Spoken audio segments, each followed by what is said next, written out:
Muraho, mwiriwe neza mwese. I don't think that needs any translation, but in any case, let's continue.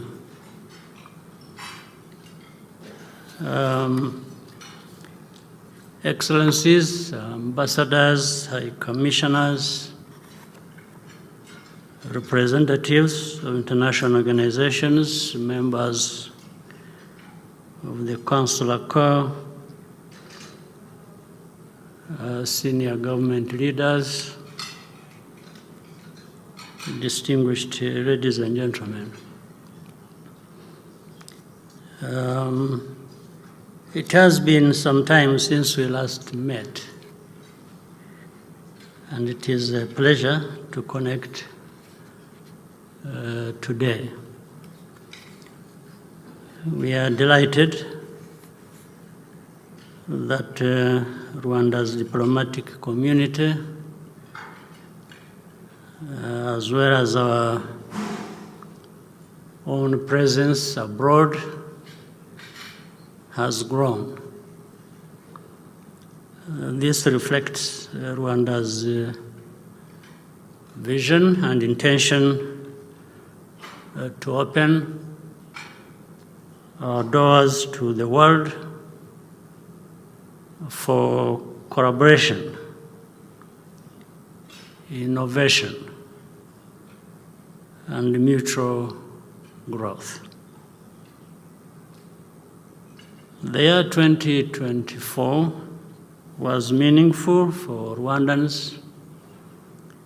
We marked the dual anniversaries of Kwibuka 30 and Kwibohora 30, followed by national elections.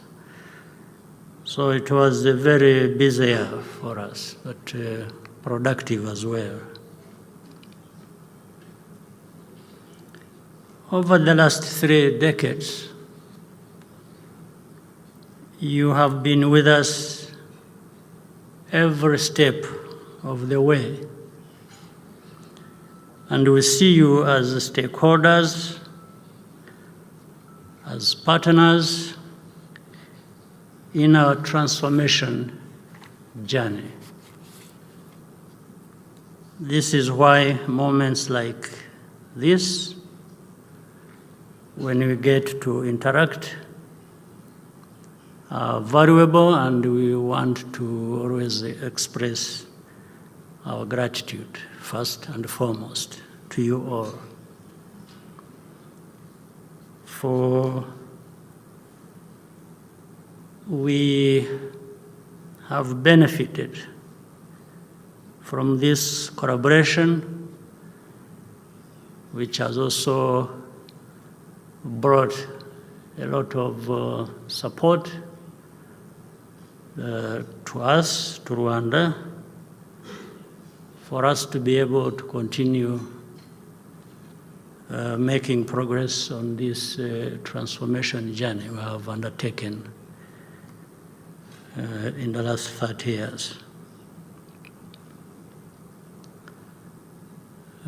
For the North, we have had very good collaboration, support, and good results originating from that. From the South, we have had extremely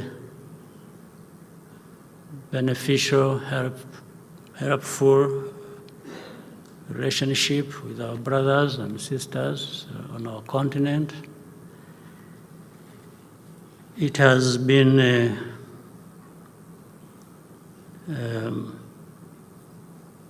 good journey with everyone. So I take this moment to thank you all very much for this. Now, you know, Earlier I was telling our people,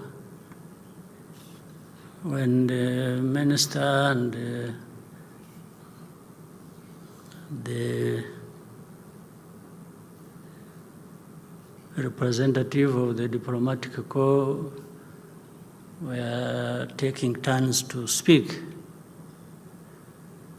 I asked that mine comes much later for a reason. Because first of all, I want to take time with you,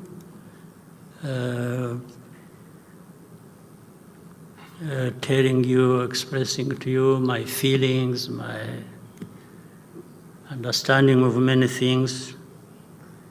This is an opportunity I can't miss. Even added that I wanted it to come later when everybody has had something to eat, just in case some of the things I would be saying may not go well with your appetite. But you bear with me in any case. That's part of the lives some of us have to live.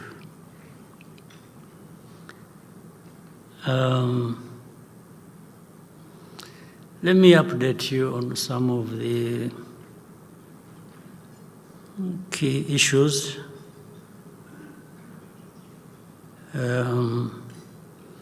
Regarding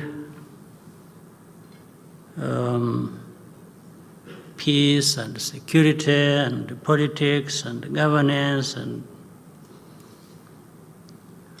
in our region.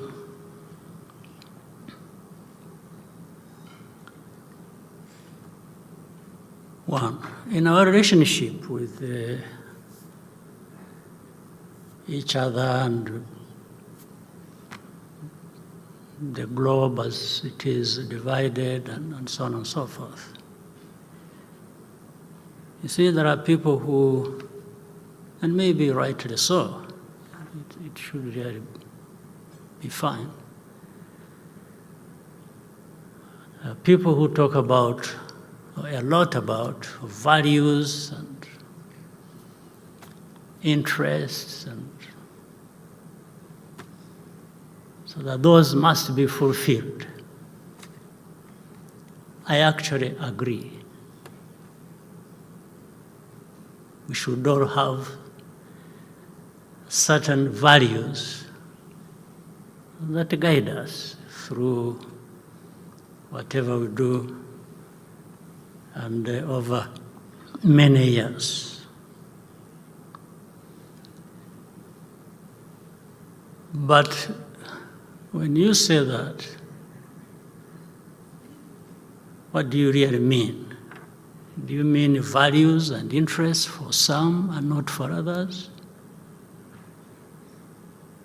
Or you mean values and interests that should apply to all of us, irrespective of where we come from?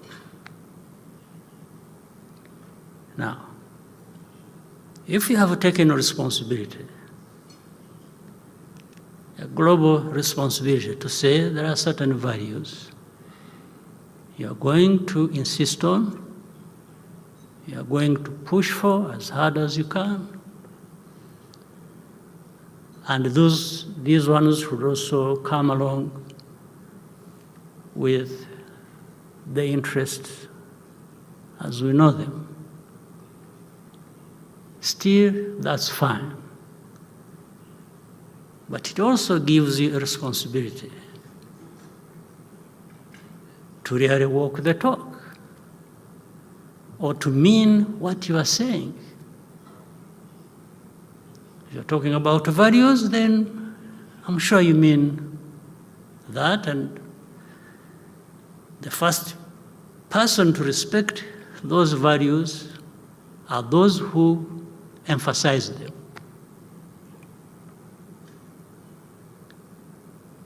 But as we see things happening across the world, and I will not talk so much about other parts of the world. I will confine myself to our part of the world, the region and continent. Then I'll also raise another question. Is there a moment where the values, where the interests people talk about become incompatible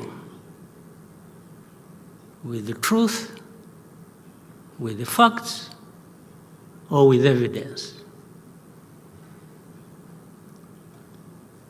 I don't think they need be incompatible.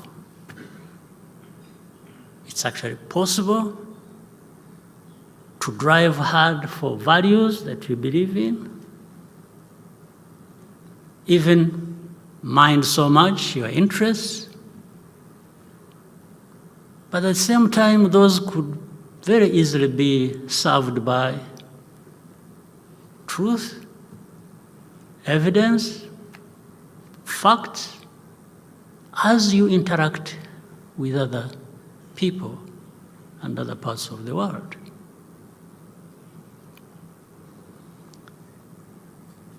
Let me give some examples, and I had the opportunity recently to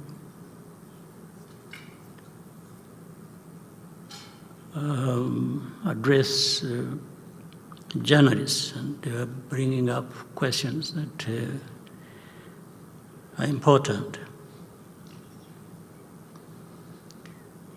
On my mind, there is this problem we have in our region.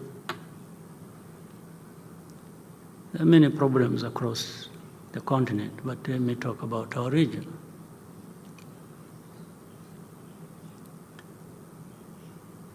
And I'm going to do that because Rwanda bears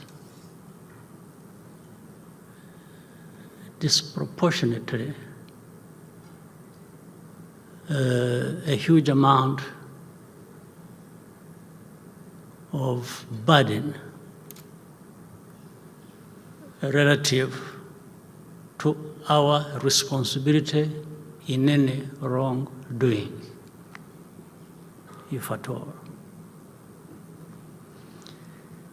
And again, it plays out like that, selectively, and on the basis of the disparities that are in the world, where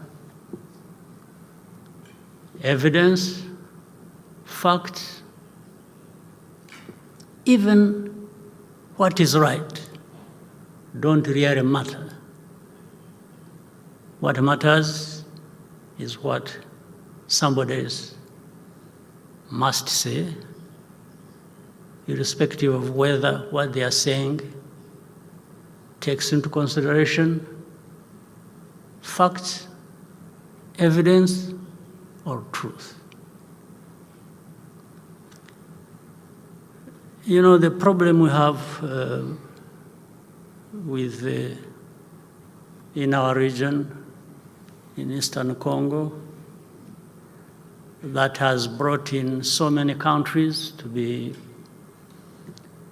part of it from our continent, but there have been even more countries from outside of our continent involved in one way or another, and unfortunately, many times the wrong way. And this wrong way, we are told, must be the one to prevail.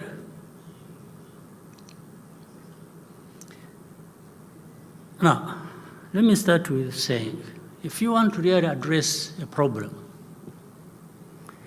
there is no better way of doing that than bothering to look at and addressing the root cause of that problem. it doesn't matter how powerful you are. You just stick to the basics of facts, of evidence, of reality. You just don't come in because you're powerful and, the evidence is simple.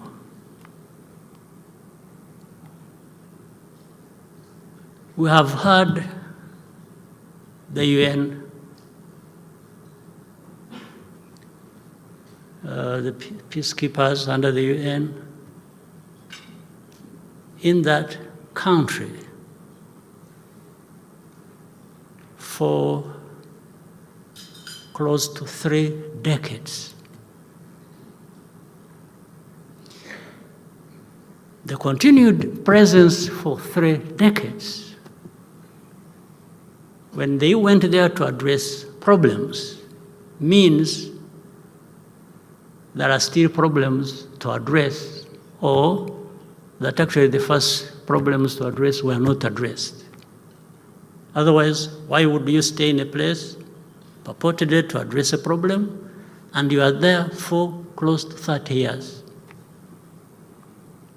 Normally you would come in, maybe it takes you 5 years, maybe it takes you 10, and you would exit because you would have addressed the problem that brought you. So what are the returns for that investment? Of such a big force, under such a big body like UN, and so much money spent on that, what is the return on that investment? Other than continuing to have problems getting worse. That also shows, or maybe prove, this will prove why Rwanda has to carry the burden of this problem. It is a way of escaping responsibility. That's the shortest, easiest answer when people ask, why have you been there for this time and you still want to be there? It means you didn't address the problem. So the easiest answer is no. But Rwanda keeps being a part of the problem. Well, what that means, maybe you should get rid of Rwanda, to find a way of removing it from the map of,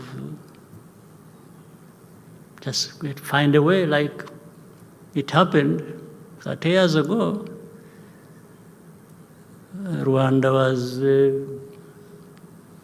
being destroyed to the point we should not be existing anymore. And again, associated with that, the very people who murdered people here in Rwanda, those who carried out the genocide, still exist, are still armed, are still practicing the ideology of genocide in our neighborhood in Eastern Congo,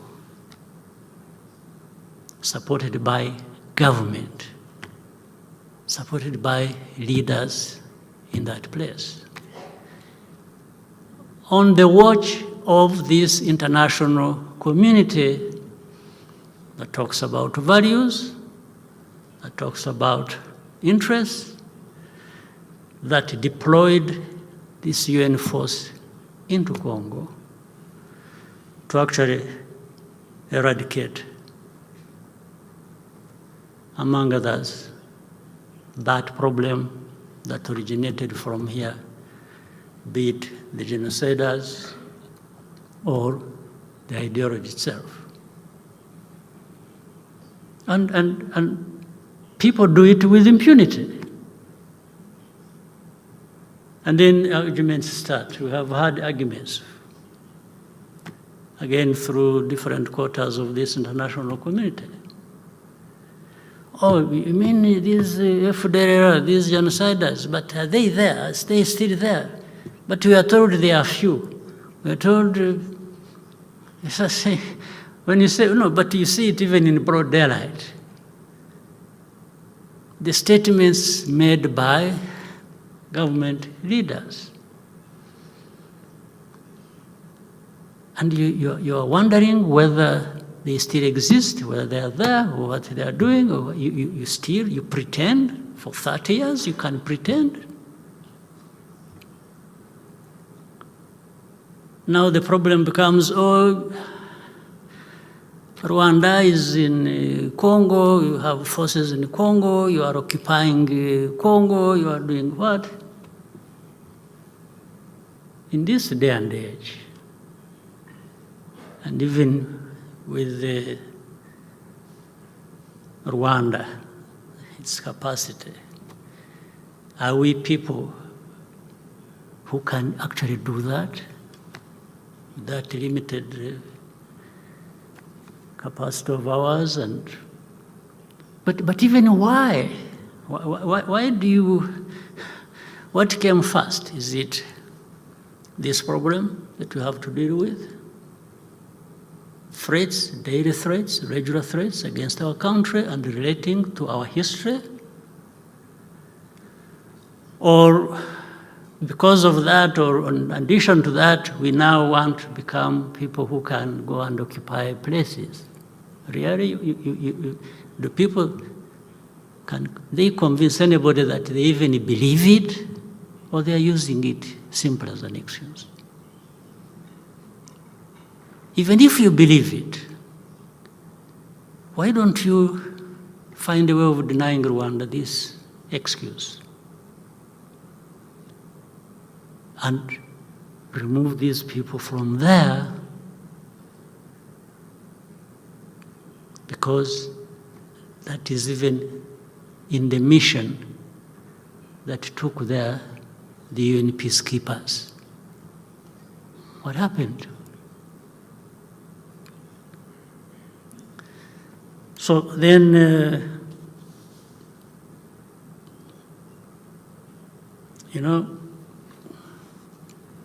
talking about ourselves, I leave many others out of this continent, outside of it. When I see, I know leaders when I see them.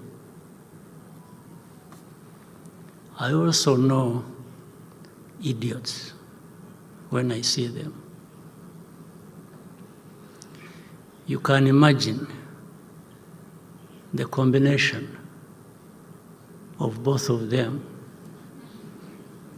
the disaster it is. If you are a leader and an idiot, it's a disaster, absolute disaster. It is even worse, even more dangerous, if the very people who hold the power in their hands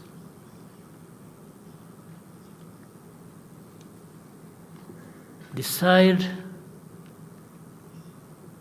that they will be manipulated and played around for some interest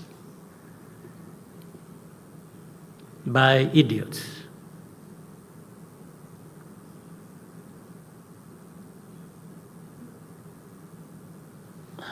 Really, it is. I have had interactions with many of our leaders on the continent. And among other things we talk about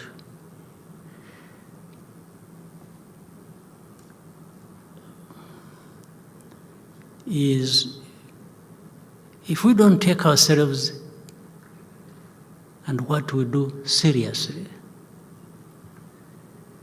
nobody will. Nobody will take us seriously. And we will always remain just neither here nor there, and people doing with us whatever they want without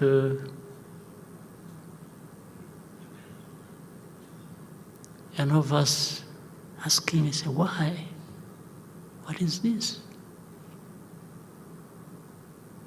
And then in the end, we start complaining about, oh, you know, this is racism, this is blah, blah, blah, blah.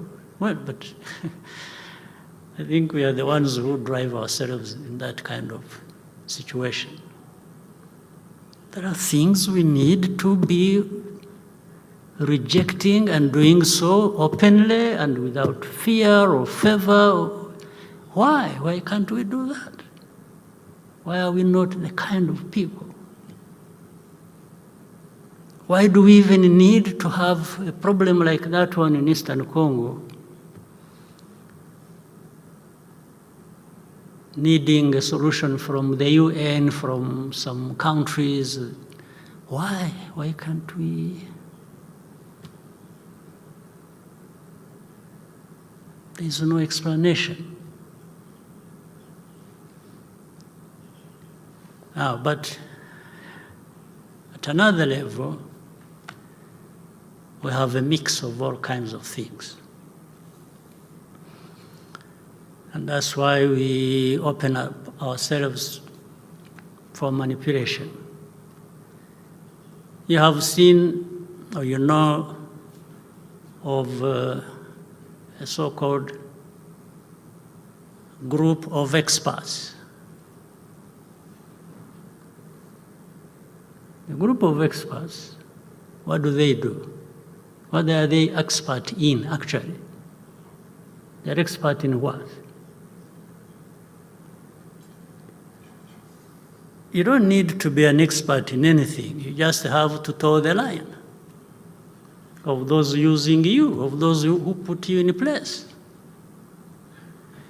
including the very people from whom originate this problem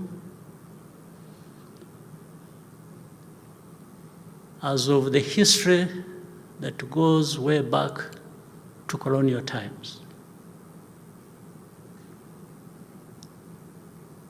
The colonial times that divided our people here in Rwanda, in our region, and elsewhere. So they come, they are the experts to explain the problem. The problem is not that, do you know why these Kinyarwanda speaking people are in Eastern Congo? By the way, we have the same situation, let's say, with Uganda. The southwestern part of Uganda has a whole district with a big population of Kinyarwanda speaking. And when I'm talking about Kinyarwanda speaking, I'm not talking about just speaking Kinyarwanda. These are people even who are relatives.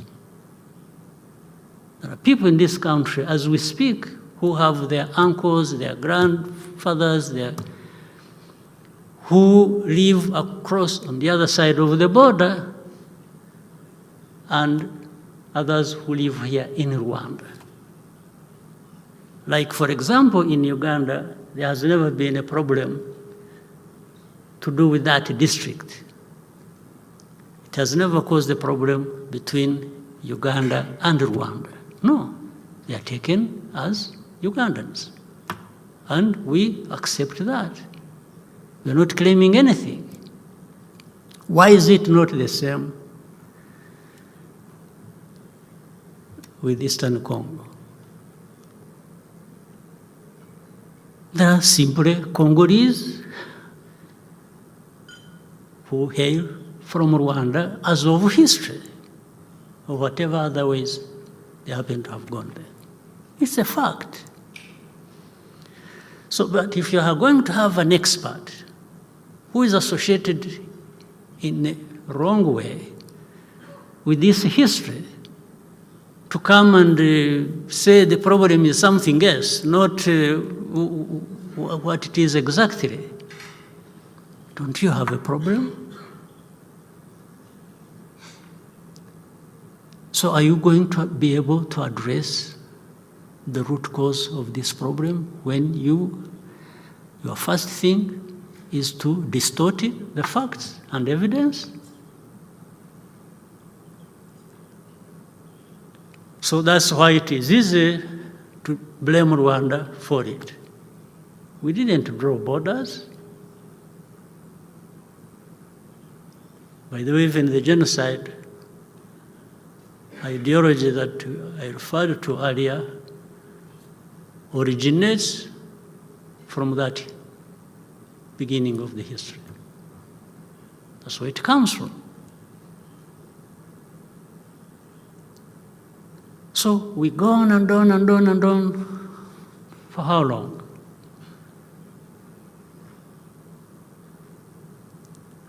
So if you think Rwanda is in Eastern Congo causing problems, would you mind bothering to understand why would Rwanda be in Eastern Congo fighting there? Why? You need to answer that. It will lead you maybe to some of the things you need to address and not run away from.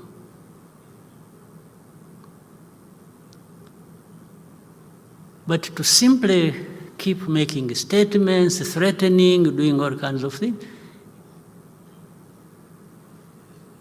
let me tell you, we have been there. We have paid our highest price ever in our lives, this genocide. I don't think we can be made to suffer in all kinds of ways. We can do, but we will never, never, never go back to paying that similar price we paid 30 years ago. It doesn't matter how powerful anybody is.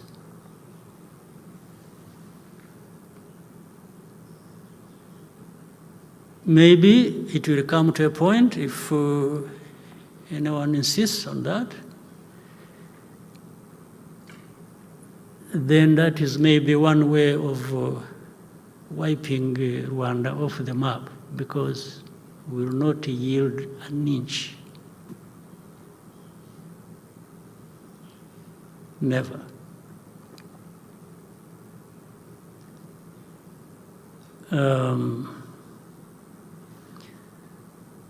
But we can work together to look at the causes if we are ready to listen to each other and address that problem the right way. But if there's somebody who is saying, no, me, I don't want to address it that way, I want to address it my way, and says, you see, if you don't allow me to address it my way, I will deny you this, I will deny you that, and I will take it to China, I will take it to Russia, I will take it. And no. But Rwanda is something we can do away with, don't worry.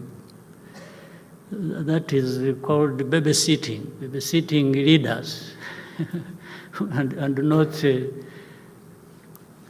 pushing them to take their responsibility, but it won't work. One way or the other, it will not take us, Rwanda, back where we started from 30 years ago. No way. I know, of course, there are even some who, after 30 years, are still questioning, but what happened? Who killed who? Who, you know? the sort of pretense that exists is just what gives us that justified anger and above all the energy to fight back sufficiently. Now, again to the values. You know,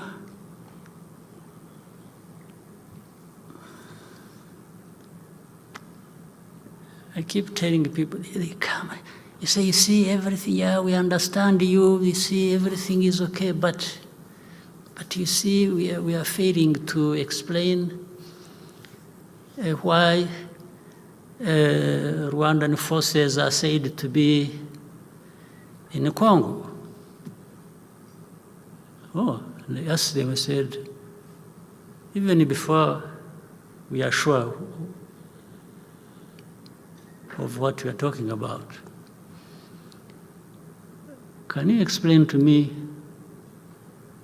why FDLR is in Congo and being supported by government of Congo, and they have brought in Burundi under the same ideology and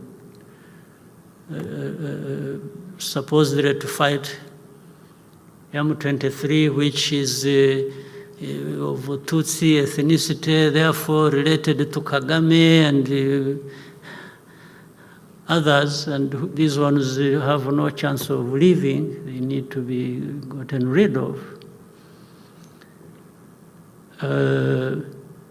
So you leave all that intact, and then you come to complain about Rwanda possibly having a force in Eastern Congo. What do you think you're really talking about? And then you say, okay, you see, you know, defensive measures that Rwanda has taken should be removed, and we shall make sure that, you know, FDLR, we get rid of it. That has been 30 years there and they have not gotten rid of it. And then you say, oh, we shall convince the government in Kinshasa. After all, you know, it is not the president who is the problem, it is his advisors, and it is, you know, these ones who are openly talking about genocide ideology are just some people. We are going to tell him to take care of them and to put them aside. I mean, this story has gone on. I mean, do you really think you are talking to kids or also who? But why would you even be talking to anybody like that? So let's leave the problem as it is. Use Rwanda, be silent about it, and we'll see how we can address it. And then recently, oh, Rwanda blamed, we didn't go to Rwanda. Rwanda, I'm friends with the Angolans and the president and Rwanda and so on. But that was not a visit of that kind. It was a visit to address problems. It was not a visit to have an opportunity to take pictures and... No. It's not going to be the case. The problem must be addressed, and it can be addressed. It can be addressed. We all need peace. Rwanda actually needs peace more than anybody, because we have already tested the lack of it and the meaning of that.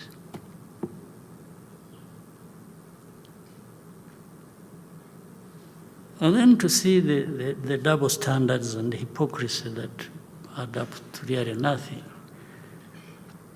You know, we talked earlier about elections we had here and so on and so forth. And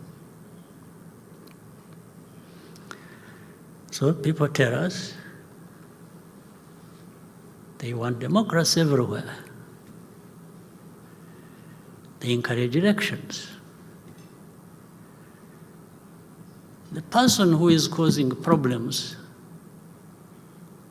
in this situation I'm talking about between Rwanda and DRC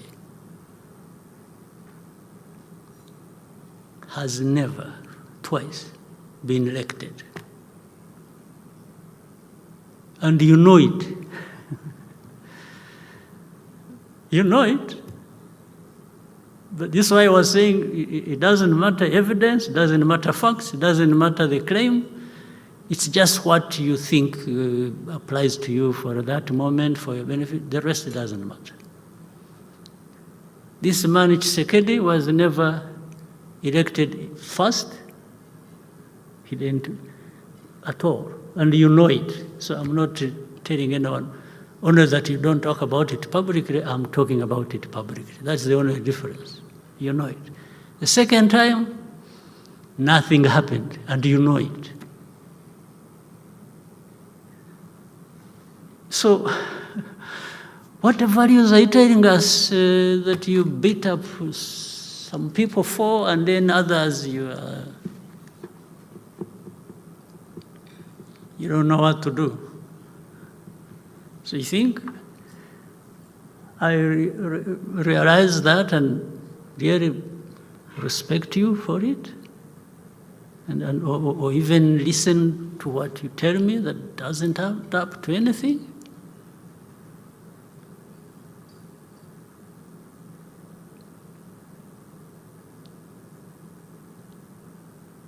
So, I know I'm talking to innocent people here, all of us. Because some of you, even representing the countries that cause us so much trouble, I'm sure I don't want to claim too much, but I think you understand, and maybe you report rightly what needs to be reported. But in the capitals, there are people who, no, we want this to happen like this, and it doesn't matter what you tell them. But while that can happen, it affects you the least. It affects me the most. I can't afford to behave the way you want me to behave in dealing with this problem. I can't. It's life and death to me and my people.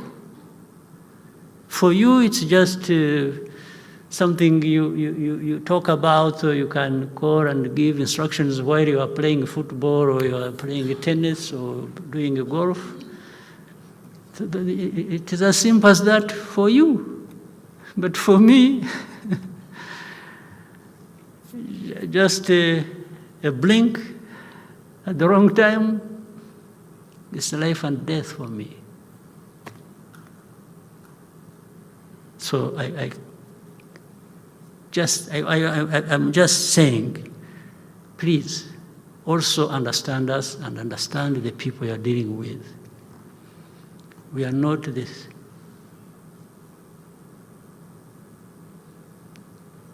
same old idiots you dealt with 50 years ago. We are not. Not at all. Not anywhere near to that.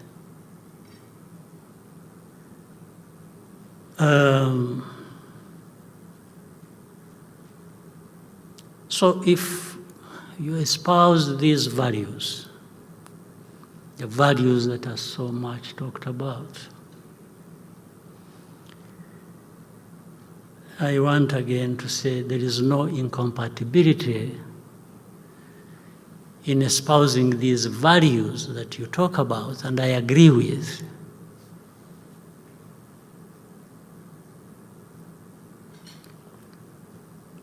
And even fulfilling your interests. There's no incompatibility.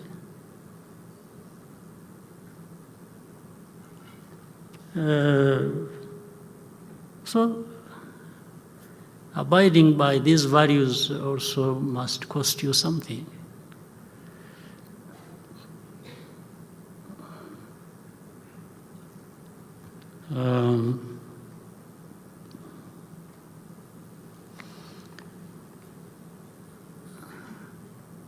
That's why some truth has to, with our partners, we have been told, want you to develop, to prosper, to do this, to do that. At the same time, I remembered a story. There's something called AGOA, African Growth Opportunity Act. We were part of. It's a wonderful thing, really well thought out. But little did we know it was to serve some of us more than others. And what I mean is this. Rwanda, we made a mistake, a happy mistake. We made a mistake of saying, you know what, we have found some way of growing our textile industry because there was an effort, it is continuing, and please, we want to reduce on and even get rid of in the region, they call it chagua. Chagua, these are second-hand clothes. They would be shipping into Rwanda tons and tons of this. And they said, we can't grow our industry when we are giving preference to this. The next day, but we did it believing that actually this provision for AGOA was to help us make progress. And then they said, what was unfortunate, we agreed with some countries in the region to do that. And then before we realized, all the countries who had been discussing this matter and agreeing to the approach had been persuaded into reversing their decision, and they didn't tell us.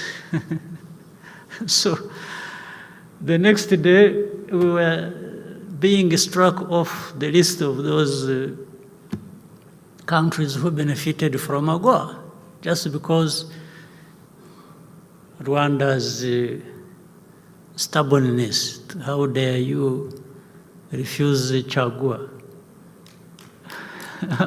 How did you refuse chagua to enter your country? And we explained, we begged, we said, sir, yeah, we thought, so that's how we, so really, what is this that we are talking about? From that time, it's several years ago to this day, but those with the oil, with abundance of minerals and so on, and who are not stubborn, those are the ones who continue to benefit. So I pointed out all of those things. You just get a feel of what is it that is happening that we should, what is it that is right, what is it that is wrong for one to do and to make progress. You can't be sure. And meaning you can't be yourself, you can't decide for yourself, you have to wait until somebody says, I want you to do this, you should be doing this, including telling you that you should be making yourself open to some vulnerabilities, like you should keep quiet, you should do nothing about dealing with the insecurity around your borders. Well, but insecurity around my borders affects me. It doesn't affect you, it affects me. You're not even ready to help me to actually be able to deal with my situation. Now they start, oh, no, you see, Rwanda, they started striking us off some lists of beneficiaries for that. They even say, we have, but when they found out it was not the case, when they said, you know, something to do with the child soldiers. You know, I convened a meeting and I called the commander and said, do you have children in our army? He said, I've never known this. They said, no, sir, there is no truth in that. But what you are being accused of is that the country is being associated with child soldiers, or an entity that has child soldiers in another country. I said, oh, at least on that one, even if it is wrong thing by somebody against me, and there's nothing I can do about it, I just relax and keep quiet. So we kept quiet. There are things we can't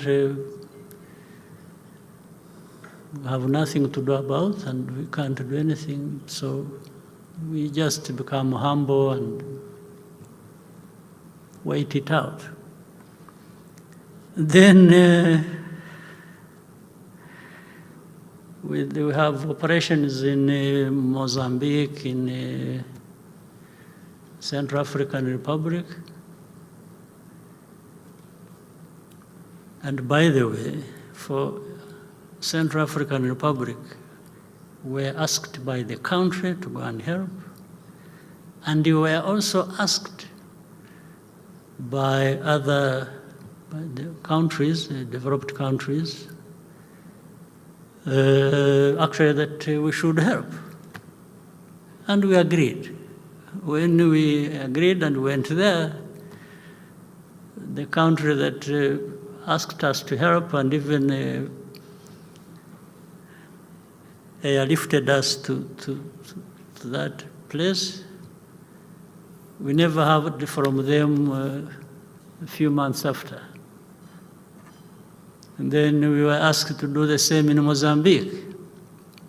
We went there. Before we realized, when we were taking Mozambique and the partners and say, you know what, we are able to do what we can do, but we can't do everything.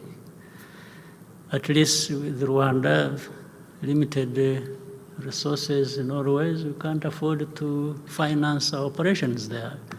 It either has to be the country where we are running the operations or partners who want peace there and who have made investments there, by the way, after all.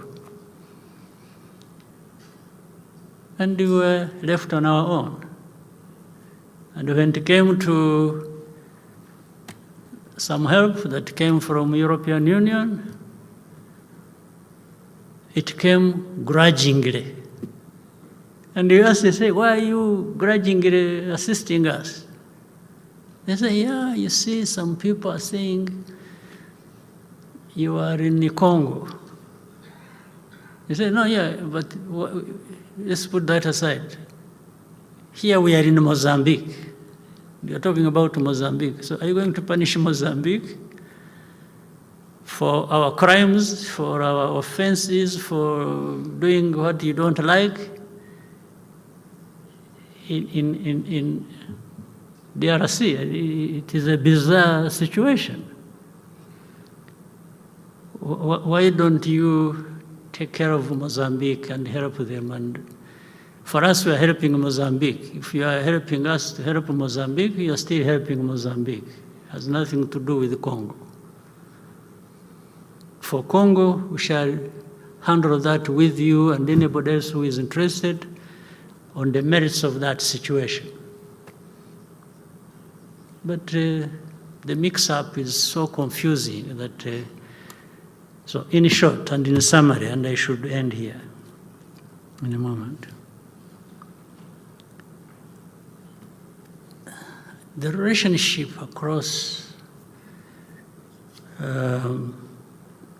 comes out as, I think somebody needs to give a direction. You can't have things going in all directions when you really want certain, if you want peace, there is a way to get peace. And that is addressing the root causes and doing things the right way. If you want development, you need peace. And then you empower and allow people who need development to move in the direction you can discuss and agree, but allow them to drive that.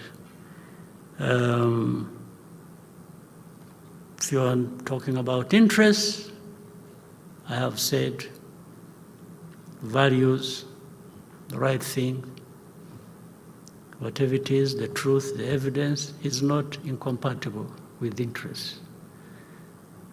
But if you drive it in the direction that is messy already and think that is the right way, I think we end up with nothing. So, dear friends, that's why I said I wanted us to take our lunch first, and so that you can bear with me on all this. I'm sure maybe you don't need it as a dessert either, but again, I want to thank you, those partners of ours who are here in the room, with whom we have done many interesting things together, and some of which have tremendously benefited our country. And we want that to continue. We will do our best wherever we can, but we will also not agree with everything. And it's normal, and actually you tell us it is normal. Some of you tell us it is normal to disagree. So I think we might disagree, but we can also always find ways to resolve matters where we don't agree. That would be everybody's wish. And again, I thank those partners who helped us during the Marburg virus disease that we have overcome. I very much appreciate the help that came our way, and working together, and